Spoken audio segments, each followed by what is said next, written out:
So how do you end up working in this industry? Like what drove you to it? How do you end up here where you are? I've always known that I wanted to help people, but I never really knew what that was going to look like.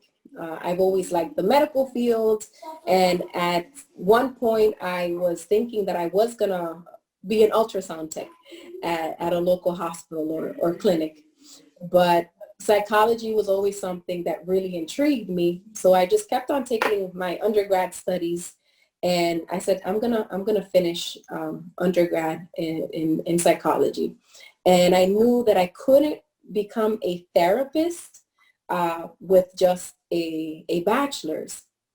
I mean, there are certain places that though there are people use the term therapist, and they have bachelors, but there's certain things you can't bill for.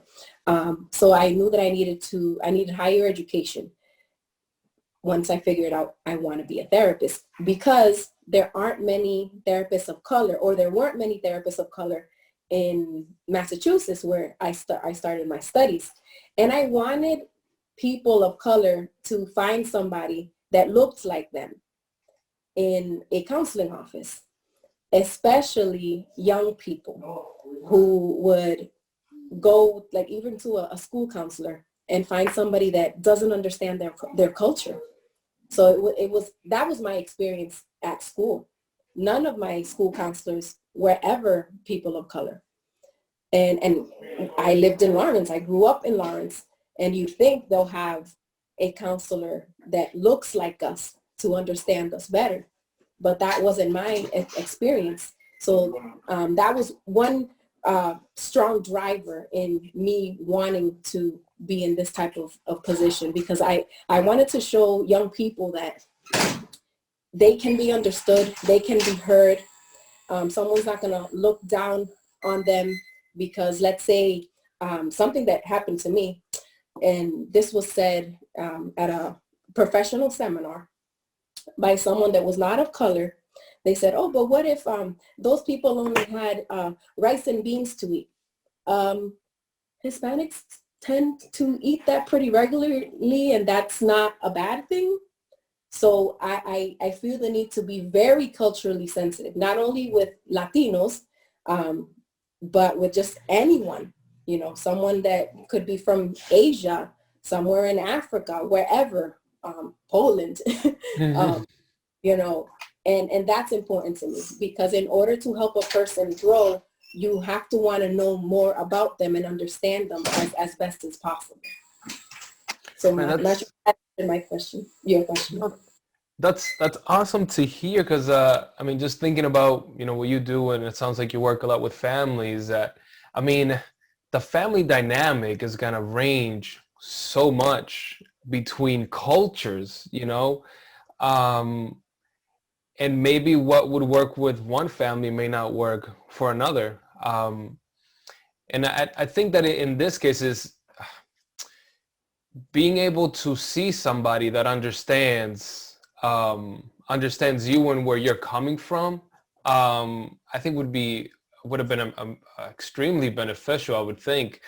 But even just being able to relate, like, it doesn't necessarily mean that you have a solution. But if I'm talking to somebody and I have an issue and they're not even getting me, I'm not sure how far you'd be able to get.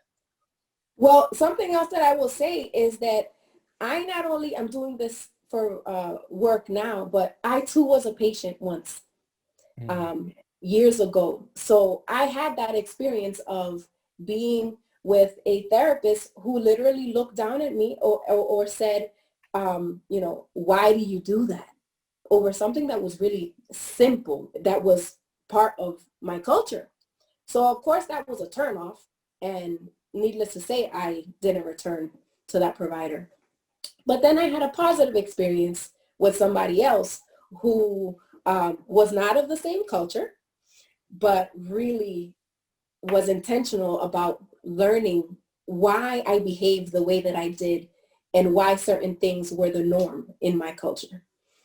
So it's not to say that every person that's not of the same culture, it does not have that ability. Yes, I'm there. If you really want to learn and help the individual that's in your office, you can do that just by being empathetic and not having, so many assumptions about things. It's about taking advantage of that time and really getting to know the other person, to let them know, I'm human too. I make mistakes. I don't know all the answers. I tell that to all of my patients, and that it's a collaborative approach.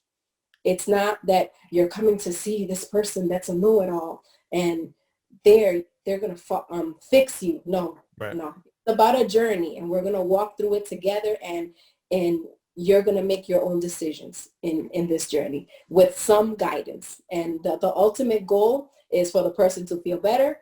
Another ultimate goal is for the person to walk into my office telling me, Sophie, I am feeling confident.